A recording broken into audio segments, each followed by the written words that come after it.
அடுத்து என்னது? 8வது நம்பிக்கை அல் ஹிசாப். ஹவுதுல் கௌசருக்கு பிறகு எல்லாரும் விசாரணைக்கு நம்ம ரெடி ஆகிட வேண்டியதுதான். கேள்வி கணக்கு.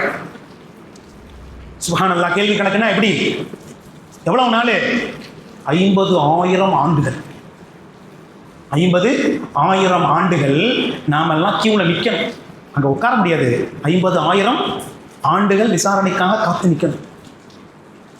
நபிகள் நாயகம் ஸல்லல்லாஹு அலைஹி வஸல்லம் சொல்லி காட்டுறாங்க. ஆனால் முஸ்லீம்களுக்கு அல்லாஹ் அதை இலகுவாக்குறான்.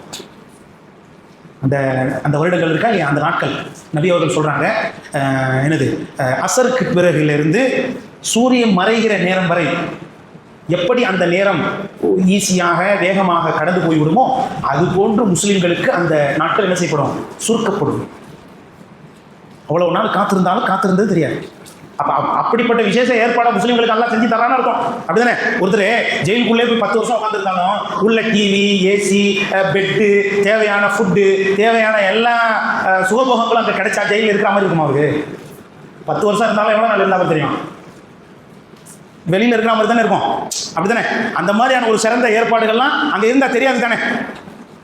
இதை மாதிரி சுப்ஹானல்லாஹ் ரப்பில் ஆலமீன் அந்த மஹ்ஷர் மைதானத்தில் காத்திருக்கக்கூடிய இறை நம்பிக்கையாளர்களுக்காக அல்லாஹ் அந்த நேரங்கள், நாட்கள் கடந்து போகிறதே தெரியாத அளவுக்கு விசேஷ ஏற்பாடுகளை செஞ்சு வச்சிருப்பான்.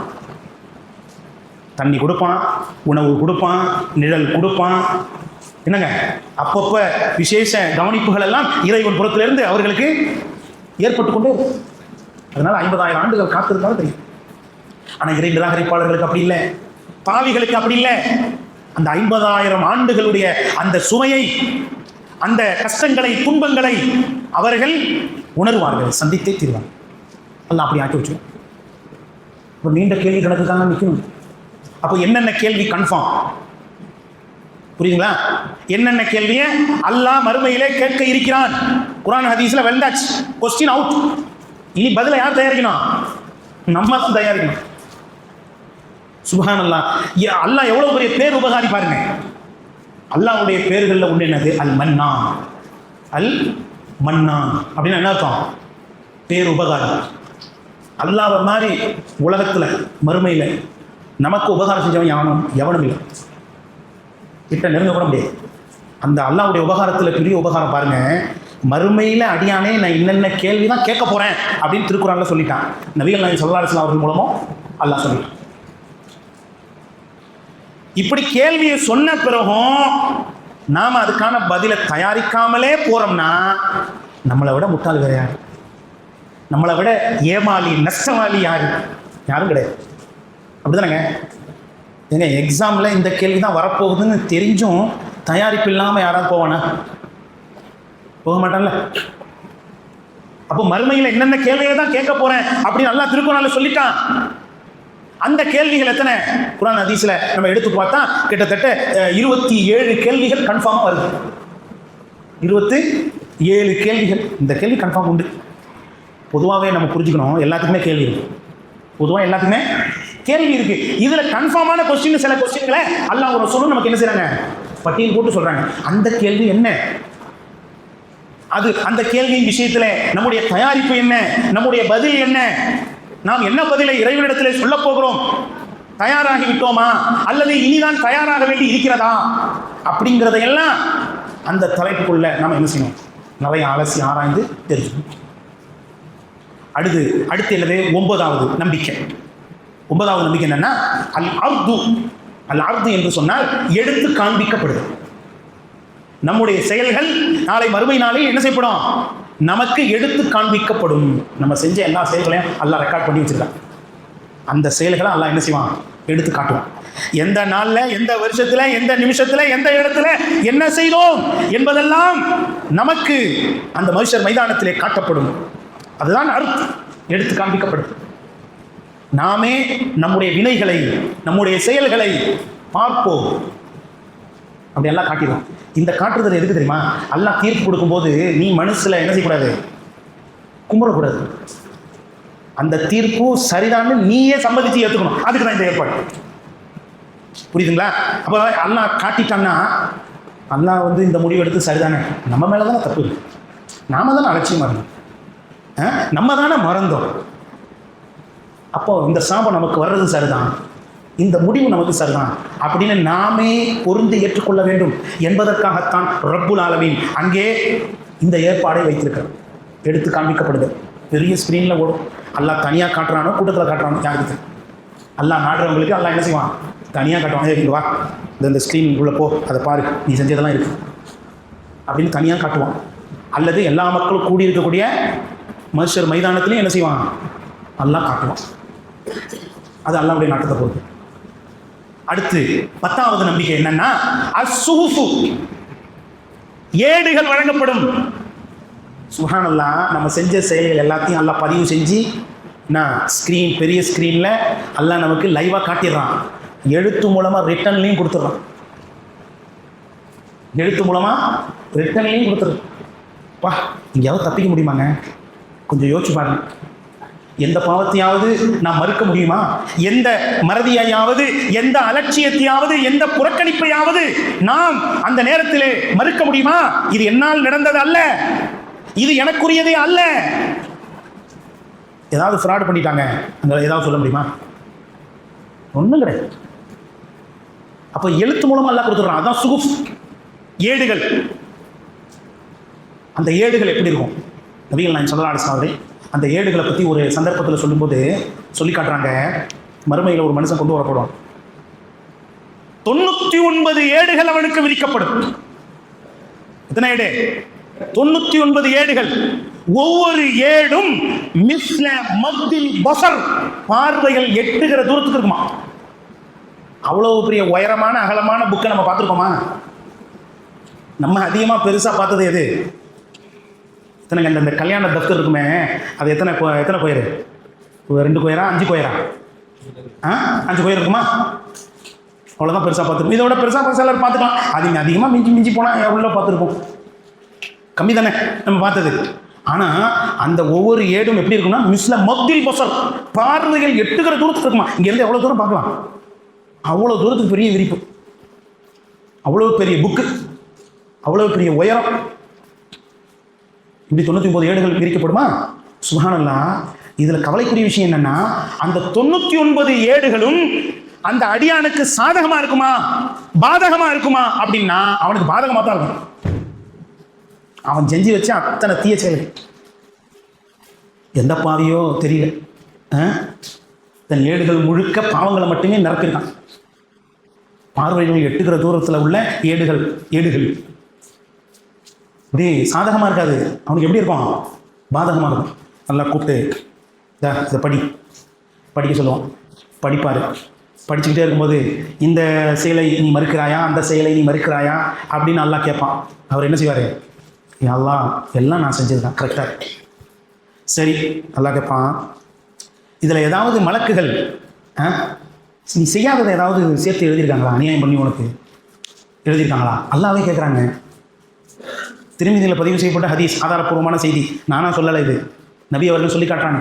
மறுமையின் நிகழ்வை பாருங்க. மலக்குகள் ஏதாவது சேர்த்து எழுதிட்டாங்களாப்பா? இல்லையா அல்லாஹ், மலக்குகள் எதையும் எனக்கு அநியாயமாக எழுதலை. சரி, அதையும் விடு. சரி, இவ்வளோ பாவம் செஞ்சில்ல, இந்த பாவத்தை செஞ்சதுக்கு உனக்கு ஏதாவது காரணம், நிர்பந்தம் இருக்கா? சுப்ஹானல்லாஹ். இந்த மாதிரி ஒரு கேள்வியை நம்மக்கிட்டலாம் கேட்டோன்னா உண்மையிலே அழகாக சொல்லி நம்மளாம் தப்பிச்சிடலாம். அப்படி தானே? ஐயோ அல்லாவே, நான் அதுக்காக செஞ்சேன், இதுக்காக செஞ்சேன், செய்யணுங்கிற எண்ணம் எனக்கு கிடையாது, அந்த நிர்பந்தம் இந்த நிர்பந்தம் இல்லைன்னா நான் செய்யாமல் இருந்திருப்பேன்னு கொட்டி தீர்த்து எவ்வளவு சொல்ல முடியுமோ அவ்வளவும் சொல்லி சமாளிச்சேன். நம்மக்கிட்டலாம் கேட்டால் மணிக்கணக்கில் சொல்லுவோமா இல்லையா? அந்த மாதிரி அல்லாவே நான் அதுக்காக செய்யலை, இதுக்காக செய்யலைன்னு 1000 வியாக்கியானம் இப்பயே சொல்கிறோம். அப்படி தானே? உலகத்திலே சொல்கிறோம். அங்கே போய் நின்று சொல்ல மாட்டோம் தப்பிக்கிறதுக்காக. எந்த மனுஷனாக இருந்தாலும் சொல்லுவான் இல்லையா? அப்போ அல்லாவே வாண்டடாக கேட்குறான், அடியானே இந்த பாவத்தெல்லாம் செஞ்சதுக்கு உனக்கு ஏதாவது காரணம், நிர்பந்தம் இருந்தால் சொல்லு, மன்னிக்கிறேன். அந்த அடியான் சொல்கிறான், யாரெல்லாம் இந்த பாவத்தையெல்லாம் செஞ்சதுக்கு எந்த நிர்பந்தமும் எனக்கு ஏற்படலை, எந்த காரணமும் எனக்கு ஏற்படலை. அப்படின்னா என்ன? சுப்ஹானல்லாஹி ரப்பில் ஆலமீன் அந்த மனுஷன் பாவங்களை கொண்டு இன்புறுவதற்கு மட்டுமே செய்திருக்கிறான்.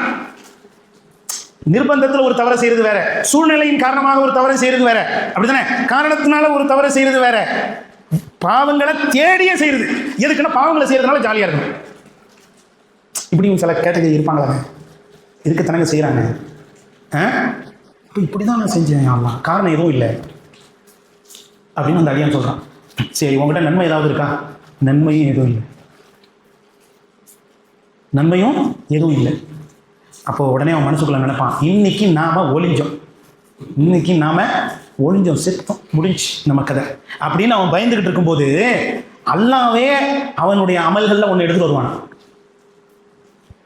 99 ஏடு இருக்குல்ல, அந்த 99 ஏடுகளை ஒரு தராசில் போட்டுட்டு அல்லாஹ் ஒரு சின்ன கார்டு, பிதாக்கா விசிட்டிங் கார்டு எப்படி இருக்கும், இந்த மாதிரி பெருசுல இருக்கும், எவ்வளோ இருக்கும், ஆதார் கார்டு, விசிட்டிங் கார்டு, இதெல்லாம் எப்படி வச்சுருக்கோம், லைசன்ஸு, அந்த சைஸில் ஒரு கார்டு. அந்த கார்டை எடுத்துகிட்டு வந்து இன்னொரு தராசில் போட்டால் அந்த 99 ஏடுகளும் மேலே போயிடும், அடிச்சுட்டு மேலே போயிடும். இந்த ஒரு கார்டு இருக்கு பாருங்க, அந்த கார்டு கீழே வந்துடும். அந்த கார்டில் என்ன இருக்குன்னா, லா இலாஹ இல்லல்லாஹ், அவன் சொன்ன கலிமா, தூய்மையாக அவன் சொன்ன லா இலாஹ இல்லல்லாஹ், அந்த தௌஹீத் அவனிடத்தில் இருக்கும். அந்த தௌஹீத் என்ற அமல் மூலமாக அல்லாஹ் அந்த மனிதனை சொர்க்கத்துக்கு மன்னித்து அனுப்புவான் என்று நபிகள் நாயகம் ஸல்லல்லாஹு அலைஹி வஸல்லம் அவர்கள் குறிப்பிடுகிறார். புரியுங்களா? இதுதான் ஏடுகளை பற்றி நபி அவர்கள் நமக்கு சொல்ற தகவல் செய்தி. இப்போ அதை பற்றி இன்னும் குர்ஆன் ஹதீஸ் என்ன பேசுது அப்படிங்கிறத முழுமையாக தெரிஞ்சுக்கிற ஒரு நம்பிக்கை தான் அது. அந்த சுஹுஃப் 10. அடுத்து 11 அல் மீசான். 11 என்னங்க? அல் மீசான். அதாவது கேள்வி கணக்கு கேட்டாச்சு, அப்புறம் என்னது காட்டியாச்சு, அப்புறம் கையிலையும் கொடுத்தாச்சு, அதுக்கப்புறம் செஞ்ச அமல்களை அளக்கிறது, செஞ்ச அமல்களை அளக்குறது, தராசில் வச்சு அளக்குறது. மீசான்னா என்னது? தராஸ். அல்லாட்ட துல்லியமான தராசு இருக்கும். சுப்ஹானல்லாஹ். என்ன நம்ம வச்சிருக்கோமே டிஜிட்டல் தராசு, இதெல்லாம் என்னங்க ஜுஜுபி எல்லாம் வச்சிருப்பாங்க. ஒரு காலத்தில் மனுஷன் பயன்படுத்தின அந்த தராசு இருக்க, அந்த மில்லிலாம் காட்டுமா? மில்லிலாம் காட்டுமா? ஒன்றும் கிடையாது. இப்போ தான் ஏதோ மில்லிலாம் காட்டுற மாதிரி கண்டுபிடிச்சிருக்கான் மனுஷன். ஆனால் அல்லாஹ் இதை விட எவ்வளோ பெரிய சிஸ்டமேட்டிக்கான ஒரு தராசை செஞ்சு வச்சிருப்போம்னு நினச்சி பாருங்க. மில்லிக்கு குறைவாக இருக்கிற எல்லாத்தையும் அங்கே காட்டிடும், முடிச்சு. அதான் சொல்லிட்டாங்க, அணு அளவு. எப்படிங்க? அணு அளவு நன்மை செய்திருந்தாலும் அதை நீங்கள் அங்கே கண்டுகொள்வீர்கள், அணு அளவு நீங்கள் தீமை செய்திருந்தாலும் அதை நீங்கள் அங்கே கண்டுகொள்வீர்கள். அல்லாஹ் சொல்லி காட்டுறான். அந்த அணுவையும் அளக்கிறதுக்கு ரப்புல் ஆலமீன் என்ன இருக்கு? தராசு இருக்கு, மீசான். புரியுங்களா? அந்த மீசான் அது எப்படிப்பட்டது? மீசானுக்கு 2 தட்டு தான். நிறைய அவர்கள் சொன்னாங்க, மீசானுக்கு எத்தனை? 2 தட்டு தான், 2 தராசு தான். அதாவது 2 தட்டு, ஒரு மீசான் 2 தட்டு. அதெல்லாம் அல்லாஹ் நம்ம எந்த நன்மையை அளந்தாலும் அதுக்கான வெயிட்டை அது காட்டிடும். அந்த மீசானை நம்பணும். அடுத்து எத்தனை? 12 அல் ஜஸா, கூலி. அல் ஜஸா, கூலி. என்னென்ன மாதிரியான மறுமையில் அவர்களுக்கு கூலி நன்மைகள் வழங்கப்படுது. அந்த நன்மையை வச்சுக்கிட்டு தானே சொர்க்கம் போக முடியும். இன்னும் சொர்க்கமே வரல பாருங்க. அந்த நன்மையை வச்சுக்கிட்டு தானே சொர்க்கம் முடிவு ஆகும். அப்போ கூலி யாராருக்கு என்னென்ன கூலி, கெட்டவங்க செய்தால் கெட்ட கூலி, நல்லது செய்தால் நல்ல கூலி, அது என்னென்ன அப்படிங்கிறதெல்லாம் அந்த தலைப்புள்ள நிறைய விரிவாக வரும். அடுத்து என்னது? அல் கிசாஸ், பழி தீர்க்கப்படுதல். உலகத்தில் நடந்த பிரச்சனைக்கு பழி தீர்க்கப்படுதல். நியாயம் அநியாயம் பார்த்து சரியான தீர்ப்பை அல்லாஹ் அங்கே என்ன செய்வான்? வழங்குவான். உலகத்தில் நடந்த அந்த அத்துமீறல், அநியாயங்கள், கொடுமைகள், இவை எல்லாவற்றுக்கும் அங்கே பழி தீர்க்கப்படுகிற ஒரு வாய்ப்பை அல்லாஹ் கொடுப்பான். அடியானே மறந்தாலும் அல்லாஹ் என்ன செய்வான்? ஞாபகம் போட்டுவான். உங்கள் 2 பேருக்கு இடையில இந்த மாதிரியான ஒரு பழி தீர்க்கிறது இருக்கு, நீங்க பயன்படுத்திக்கிறியா இல்லையா? எந்த மனுஷனாவது விட்டு கொடுப்பானாங்க? ஆன்சர் இல்லையா? எல்லா மனுஷனும் பிறரை மாட்டி விட்டுட்டு தன்னை காப்பாற்றிக்கணும் தான். அது எவ்வளவு நெருங்கிய சொந்த பந்தமாக இருந்தாலும் சரிதான், அதுதான் நிலை. அப்போ கிசாஸ் அது அங்கே நடத்தப்படுது. 13. அடுத்து 14 என்னன்னா சிராத், பாலம். சிராத் என்னும் பாலம், நரகத்துக்கு மேலே அல்லாஹ் அமைக்க இருக்கிற பாலம். இந்த பாலம் எப்படிப்பட்டது? சுப்ஹானல்லாஹ். நபி அவர்கள் நமக்கு சொல்லி காட்டுறாங்க. அந்த பாலம் எப்படிப்பட்டது? அதக்கு மின ஷஅரி வ அஹத்து மின ஸைஃப். அது தலைமுடியை போன்று மென்மையாக இருக்கும், வாளை விட ஷார்ப்பாக இருக்கும். அந்த மாதிரி. அது மட்டுமல்ல, அந்த பாலம் இருள் சூழ்ந்த பாலமாக இருக்கும். அந்த பாலத்துக்கு ரைட் சைடிலும் அதே மாதிரி லெஃப்ட் சைடிலும் இரும்பாலான கொக்கிகள் இருக்கும். அந்த கொக்கிகள் அந்த பாலத்தில் கடந்து போறவரை பிடிச்சு இழுக்கும் என்று நபிகள் நாயகம் ஸல்லல்லாஹு அலைஹி வஸல்லம் சொன்னாங்க. எப்படிங்க? எங்கள் இரும்பு கொக்கி இல்லை, அதே மாதிரி வெளிச்சமாக இருக்குது, அப்படின்னாலே நடந்து போக முடியாது. ஏன்? பாலம் ரொம்ப சின்னது. ஒரே நேரத்தில் ஆயிரக்கணக்கான பேர் கடந்து போகிற அளவுக்கு பெரிய பைபாஸ் இல்லை, NHA இல்லை, புரியுதுங்களா? தலைமுடிய மாதிரி பாலம் அல்ல அமைச்சது. அந்த சிராத் பாலம், அதை நம்பணும். எத்தனாச்சு? 14. 15வது அஷ்ஷஃபா, பரிந்துரை, ரெக்கமெண்டேஷன். மறுமையில் யார் யாருக்கு பரிந்துரை செய்வான்? யாரு யாருக்கு பரிந்துரை செய்வான்? பரிந்துரையின் நிபந்தனை என்ன? பரிந்துரையின் வகைகள் என்ன? இதெல்லாம் அந்த தலைப்புக்குள்ள நிறையா படிக்க வேண்டியது, தெரிய வேண்டியது இருக்கு. பரிந்துரை நபிமார்களுக்கு உண்டு, மலக்குகளுக்கு உண்டு, அவுலியாக்களுக்கு உண்டு, மூமின்களுக்கு உண்டு, குடும்பத்தினருக்கு உண்டு, எல்லாருக்கும் உண்டு தான். ஆனால் கன்ஃபார்ம் ஆகலை. பொதுவாக எல்லாருக்கும் இருக்கு, தகுதி உள்ளவங்க பண்ணுவாங்க. ஆனால் தகுதி யாருக்கு இருக்குன்னு நமக்கு தெரியுமா? இல்லை. ஆனால் ஒருத்தர் மட்டும் கன்ஃபார்ம் ஆயிட்டாங்க. அது யாரு? நபிகள் நாயகம் ஸல்லல்லாஹு அலைஹி வஸல்லம். அவங்களுக்கு மட்டும் பரிந்துரை செய்வாங்க அப்படிங்கிற அந்த தகவல் நமக்கு ஏற்கனவே முந்திருச்சு, கன்ஃபார்ம் ஆயிடுச்சு. அந்த வாங்க டைம் இருக்குல்ல, அதான். அப்போ பரிந்துரை தொடர்பான செய்திகள் அது நம்ம தெரிஞ்சுக்கணும். பரிந்துரை இருக்க 7 பரிந்துரை இருக்கு. எத்தனை பரிந்துரைங்க? 7 பரிந்துரை இருக்கு. ஒன்று பெரிய பரிந்துரை, இதை ரசூலுல்லாஹ் மட்டும்தான் செய்வாங்க, வேற யாரும் செய்ய மாட்டாங்க. எந்த பரிந்துரைன்னா, மக்கள் எல்லாம் மஹ்ஷர் மைதானத்தில், அதாவது பூமியில உயிர் கொடுத்து எழுப்பப்பட்டு இப்படி அலைஞ்சு தெரிஞ்சுக்கிட்டு இருந்திருப்பாங்கன்னு சொன்னேனே, அலைஞ்சு தெரிஞ்சுக்கிட்டு இருப்பாங்கண்ணே. அப்படி அலைஞ்சு தெரிஞ்சுக்கிட்டு இருக்கும்போது எல்லா மக்களும் போய் படுற கஷ்டம் குறையணுங்கிறதுக்காக கேள்வி கணக்க ஆரம்பிக்க சொல்லுங்க, அல்லாஹ்வை வர சொல்லுங்கன்னு சொல்லுவாங்க. எல்லா நபியும் மறுத்துருவாங்க. அந்த இடத்துல நான் இல்லைப்பா, நானே தப்பு செஞ்சவனா இருக்கிறேன், என்ன விட்டுருங்க, நீங்கள் அவர்கிட்ட போங்க, இவர்கிட்ட போங்க, அப்படி இப்படின்னு அப்படியே எல்லாரும் இன்னொருத்தரை கை காட்டி விட்டுட்டு நவுந்துருவாங்க. நபி அவர்களிடத்தில் அந்த பரிந்துரை போகும். நான் தான் அதற்கு தகுதியானவனாக இருக்கிறேன் என்று நபிகள் நாயகம் ஸல்லல்லாஹு அலைஹி வஸல்லம் அவர்கள் சுஜூதில் விழுந்து அல்லாஹ்வை புகழ்ந்து, அல்லாஹ்வை மஹ்ஷர் மைதானத்துக்கு வர சொல்லி கேள்வி கணக்கு ஆரம்பிக்க சொல்லி அல்லாஹ்விடத்திலே பரிந்து பேசுவார்கள். இறைவன் வருவான். ரசூலுல்லாஹ் பரிந்துரை பண்ண பிறகுதான் இறைவன் வருவான். இதெல்லாம் புகாரி முஸ்லீம்களே பதிவு செய்யப்பட்ட தகவல். இன்றைக்கி நமக்கெல்லாம் புகாரி முஸ்லீம் பழசாயிடுச்சு. என்ன கருத்து? ஏதாவது புதுசாக ஹதீஸ் இருந்தால் சொல்லுங்கள். புகாரியெல்லாம் நாங்கள் 35 வருஷமாக கேட்டுக்கிட்டு இருக்கோம், 40 வருஷமாக கேட்டுக்கிட்டு இருக்கோம் அப்படின்னு புதுசாக எதிர்பார்க்குறோம். ஆனால் பழசிலே உள்ள பாடத்தை எடுத்தோமா? நாம் கேட்ட ஹதீஸிலேயே உள்ள பாடங்களை, படிப்பினையை உணர்ந்தோமா?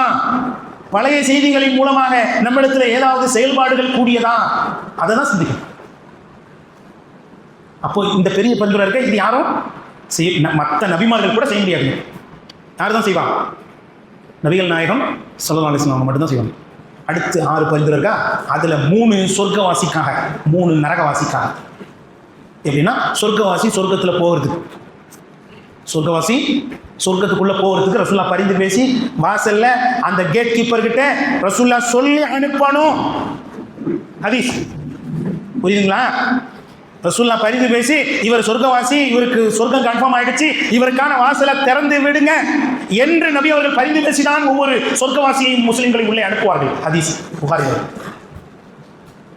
ஒன்னாச்சா? 2வது, சொர்க்கத்தில் சொர்க்கவாசியின் அந்த அந்தஸ்துகள் உயர்த்தப்படுவதற்கு, இருக்கிற ஸ்டேஜில் இருந்து இன்னும் உயர்த்தப்படுவதற்கு. 3வது, கேள்வி கணக்கே இல்லாமல் சொர்க்கம் போகிறதுக்கு. இப்படி 3 பரிந்துரையை ரசூலுல்லாஹ் செய்வாங்க. இந்த இந்த பரிந்துரைகள்லாம் அல்லாஹ் மற்றவங்களுக்கும் கொடுப்பான். ஆனால் யாருக்கு கன்ஃபார்ம் ஆகிடுச்சு? ரசூலுல்லாஹ்வுக்கு கன்ஃபார்ம் ஆகிடுச்சு. அதே மாதிரி 3 நரகவாசிக்கு. என்னதுக்கு? நரகவாசி நரகம் போகாமல் இருக்க, புரியுங்களா? நரகவாசிக்கு முடிவான பிறகு அல்லாஹ் ரசூலை கூப்பிட்டு பேச சொல்லுவான். இவர் விஷயத்தில் ஏதாவது நபி நீங்கள் பேசுகிறதா இருந்தால் பேசுங்க, நான் ஏற்றுக்கிறேன். ரசூலுல்லாஹ் பேசுவாங்க. அல்லாஹ் நாடு மக்களுக்கு பேசுவாங்க. அந்த அந்த பேசுகிற அளவுக்கு உண்டான தகுதி நமக்கு இருந்தால் பேசணும். அதை எதிர்பார்த்து அந்த தகுதியை வளர்த்துக்கணும். அல்லாஹ் அந்த தகுதியெல்லாம் நமக்கு நசீபாக்கி தரணும். என்ன? நரகவாசி நரகம் போகாமல் இருக்க. 2வது, நரகவாசிகள் நரகத்திலிருந்து வெளியேறுவதற்கு, தண்டனை காலம் முடிஞ்சு அவங்கள வெளியேற்றலாம்னு நினைக்கிறேன், அவங்க விஷயத்தில் ஏதாவது பேசுகிறதா இருந்தால் ரசூலே நீங்கள் பேசுங்க, நான் கேட்குறேன் அப்படின்னு அல்லாஹ் சொல்லுவேன். நரகவாசி நரகத்திலிருந்து வெளியேற்றுறதுக்கு. 3வது என்ன தெரியுமா? நரகவாசிகளின் வேதனை நரகத்தில் குறைக்கப்படுவதற்கு, கம்மியாக கொடுக்கறதுக்கு. அதுக்கு கூட ரசூல் பேசுவாங்க. சுப்ஹானல்லாஹ். அதுக்கு கூட ரசூல் பேசுவாங்க, இவருக்கு இவ்வளோ பெரிய தண்டனை வேணா இதை மட்டும் கொஞ்சம் குறைச்சி கொடுங்க. அபு தாலிப் அவர்களுக்கு நபிகள் நாயகம் ஸல்லல்லாஹு அலைஹி வஸல்லம் சொன்னாங்களா இல்லையா, நாளை மறுமையில் நபி அவருடைய பரிந்துரையினால தான் அவருக்கு சின்ன தண்டனை. என்ன தண்டனை ஆகும்? நரகத்தால ஆன 2 செருப்புகள், நெருப்பாலான 2 செருப்புகள், அதை மாட்டி விட்டோன்னே மூளை கொதிச்சுக்கிட்டு இருக்குமா. அப்படியே கால் வழியா போற சூடு எங்க போய் எஃபெக்டை காட்டுதே, மூளை கொதிக்குமா. அப்ப போட்ட இடம் எப்படி இருக்கும்? சும்மா இருக்கும், அவ்வளோதான். அந்த மாதிரி சிறிய தண்டனை. இது எதுக்குன்னா நான் பரிந்துரை செஞ்சதுனால தான், செய்யறதுனால தான் தீர்ப்பு சிறிய தண்டனை. நான் என் பரிந்துரை இல்லைன்னா அவர் நெருப்பாலே முழுக்க மூடப்பட்டிருப்பார் என்று நபிகள் நாயகம் ஸல்லல்லாஹு அலைஹி வஸல்லம் சொன்னார். அப்போ இதே அபு தாலிப் மாதிரி மற்றவங்களுக்கும் புரியுதா? முஸ்லீம்களில் உள்ள சில பாவிகள் இருப்பாங்களா இல்லையா, அவங்களுக்கு நரகத்தில் தண்டனை குறைக்கிறதுக்கு ரசூல் பேசுவாங்க. அப்போ மொத்தம் எத்தனை? 7 பரிந்துரை. இந்த 7 பரிந்துரைக்கான ஆதாரம் என்ன, அதெல்லாம் ஆதாரத்தோட படிக்கும்போது தான் நமக்கு விளங்கும். அடுத்து என்னது? 16 அல் ஜன்னா. அல் ஜன்னா சொர்க்கம். 16 என்னங்க? சொர்க்கம். 17 அன்னார் நரகம். இப்போ இந்த 2க்குள்ளேயும் டீட்டெயில்ஸ் இருக்கு, இந்த 2க்குள்ளேயும் சப் டைட்டில் டீட்டெயில்ஸ் இருக்கு. எதெல்லாம் தெரிஞ்சுட்டா நரகத்தை பற்றி ஃபுல்லாக தெரியலாம், எதெல்லாம் தெரிஞ்சுக்கிட்டா சொர்க்கத்தை பற்றி நம்ம ஃபுல்லாக தெரியலாம் அப்படின்னு இந்த மாதிரி 17 நம்பிக்கைகளையும் சேர்த்து நம்புற நம்பிக்கைக்கு பேர் தான் என்னது? மறுமை நாளை நம்புதல். வெறுமனே சொர்க்கத்தையும் நரகத்தையும் எல்லாம் ஏற்றுக்கிட்டா விட்டுருவோம் நினச்சிடாதீங்க. இல்லை, அதுக்குண்டான இத்தனை நம்பிக்கையும் நமக்கு இருக்கணும். ஏன்னா இத்தனையும் எதுல தான் வருது? குர்ஆன் ஹதீஸ்ல தானே வருது. அப்ப அதெல்லாத்தையும் ஏற்று நம்பணுமா இல்லையா? அதுவும் சந்தேகமற ஏற்று நம்பணுமா இல்லையா? அப்போ மறுமை நம்பிக்கை நம்மிடத்திலே அசைக்க முடியாமல் முழுமையாக இடம்பெற வேண்டும் என்றால் இத்தனை நம்பிக்கையையும் நாம தெளிவான ஆதாரங்களோடு தெரிஞ்சிக்க வேண்டிய தேவை நமக்கு என்ன செய்து இருக்கிறது. ஆகவே மறுமை நாளை பற்றிய ஒரு சுருக்கமான செய்திகளை, ஒரு அறிமுகத்தை தான் என்ன செஞ்சிருக்கேன் உங்களுக்கு மத்தியில் நான் வழங்கியிருக்கிறேன். இன்னும் இதை தொடர்ந்து நாம் அடுத்தடுத்த காலங்களில் தெளிவாக படிப்பதாக இருந்தால் உள்ளுக்குள்ள உள்ள ஆதாரங்களோடு என்ன செய்யலாம், நம்ம படிக்கலாம். இன்ஷா அல்லாஹ் அத்தகைய வாய்ப்பை அல்லாஹ் ரப்புல் ஆலமீன் வருகை புரிந்திருக்கிற உங்களுக்கும் பேசக்கூடிய எனக்கும் அல்லாஹ் வழங்கி அருள் புரிய வேண்டும் என்று கூறி எனது இந்த முதல் அவையை நிறைவு செய்கிறேன். ஆகிரு தாவானா அல்ஹம்துலில்லாஹி ரப்பில் ஆலமீன். இன்ஷா அல்லாஹ் தொழுகைக்கு பிறகு இன்னும் மற்றொரு அமர்வு இருக்குது.